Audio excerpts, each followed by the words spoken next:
Hello friends, today's discussion is about the Gopal Patha or Gopal Mukherjee, uh, on whose name a road has recently been named in Kolkata by the BJP, the new BJP government, state government. And it's interesting because the historical figure of Gopal Patha has been quite obscure for the last several decades, and hardly anyone knew about him until that movie, The Bengal Files, came out a few years ago. And not a lot of people even remembered him or knew that he existed.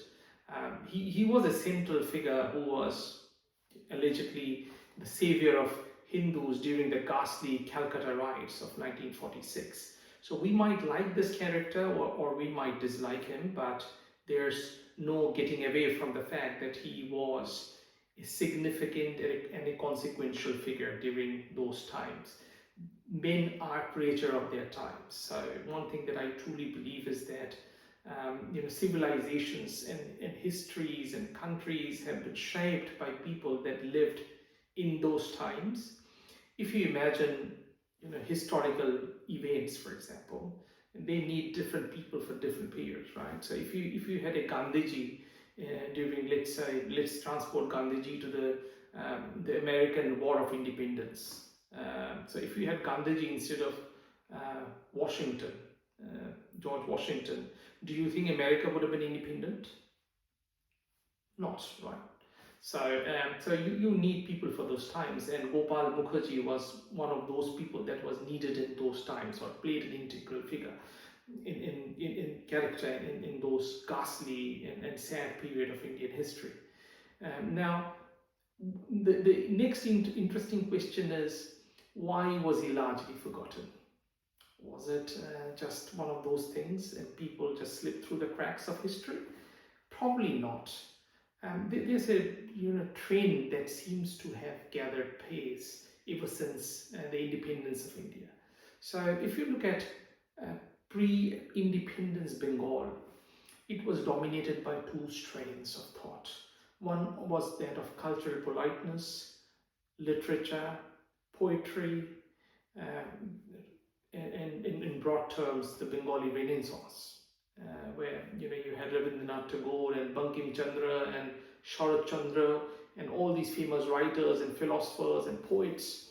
And there was a second strand of thought that was also in pre-independence Bengal, and that was the thought of violent struggle for independence. Now, this line of revolutionary thought of violent struggle for independence was quite distinct from the independence movement that came out of Gujarat or Maharashtra during that same period of time. So this line of thought that was prevalent in Bengal was martial in nature, aggressive, and sought to get independence through violent means by actively fighting the police and the British regime and taking them heads on. You had these great historical figures, for example, Bagha Jyotin and Khudiram Bose and Netaji Subhash Chandra Bose, that came out of Bengal, that believed in those pure ideals of independence. And one thought that can support that line of independence is that wherever there's a violent struggle for independence, the independence that you get is much purer in nature. It might be good or bad, that's a separate thing. Whatever happens with that independent country or state in the future is another discussion. But when you negotiate with the colonizers and you get a transfer of power, like what happened with Gandhi and in the Indian National Congress, and the traditional or the mainstream struggle for independence was probably not a pure independence of things, because clearly that process of independence also catered to the interest of the British, in the sense that the British wanted to create a buffer state which came into being in the form of Pakistan, and that has been an area of pain for India and this entire South Asian region for the last 75, 80 years. So that's what happens when you sort of negotiate with colonial powers. You get a half-cooked solution that is 50% in your interest and 50% in the interest of the colonizer. But that thing apart, there was a large strain of thought, or there was a dominant strain of thought of violence, violent struggle to British rule in India that came largely out of Bengal during that period. But that was, after independence, was largely forgotten. Even if it was not forgotten per se, but those ideals lost their relevance in Bengal. Some of that might be premeditated, it might not be organic. And the reason that I say that is because after independence, there was a conscious decision by the Bengalis themselves to only recognize or own up to the genteel parts of its ethos. For example, the Bengali Renaissance and the poetry, the literature, and that sort of stuff, and to conveniently forget that violent strain of virile thought that also came out of Bengal. And that has got some historical roots to it as well, and a sad reality to that as well. Because prior to independence, the British commentators made a concerted effort to portray Bengali culture, and specifically Bengali men, as effeminate and not manly. Some of the quotes, some of the infamous quotes that I would like to sort of highlight in this regard is that, for example, Thomas Macaulay, in his writing Critical and Historical Essays of 1843, Thomas Macaulay writes, "The physical organization of the Bengali is feeble even to effeminacy." He further claimed that courage, independence, veracity were qualities that the Bengali mind lacked, and described Bengalis as a people so thoroughly fitted by habit for foreign yoke. So he essentially said that Bengalis are the perfect people to be ruled by foreign powers, or they are intrinsically slaves by nature. One of the other writers, half a century later, G.W. Stevens, coined another infamous expression referring to Bengali men as possessing the leg of a slave. Now, you can understand colonial powers perpetuating or creating these sort of narratives to subjugate a population, like they clearly did in these instances. But it's very sad to see that after independence of 1947, Bengali mothers took to themselves to mold their young sons on those lines of thought that were perpetuated by the British to subjugate the population. So Bengali, for several decades, Bengali mothers have brought up their sons in a way that emphasized cultural genteelness, but at the same time gave them that sort of upbringing which highlighted some of those negative things that the British tried to sort of perpetuate and create a narrative about. I have, as someone who has been born and brought up in rural Bengal, has seen the Bengali culture inside out. I have lived outside of Bengal as well to get an outsider's perspective. I've lived outside of India for several years, and I've met a lot of these expatriated Bengalis living in different parts of the world, and I've seen that same phenomena of Bengali men believing themselves to be effeminate, to be cowardly, to be weak. Now, if someone believes that themselves, it's hard to reform that society to think otherwise. If you believe something about something negative about you yourself, then how can someone else change it?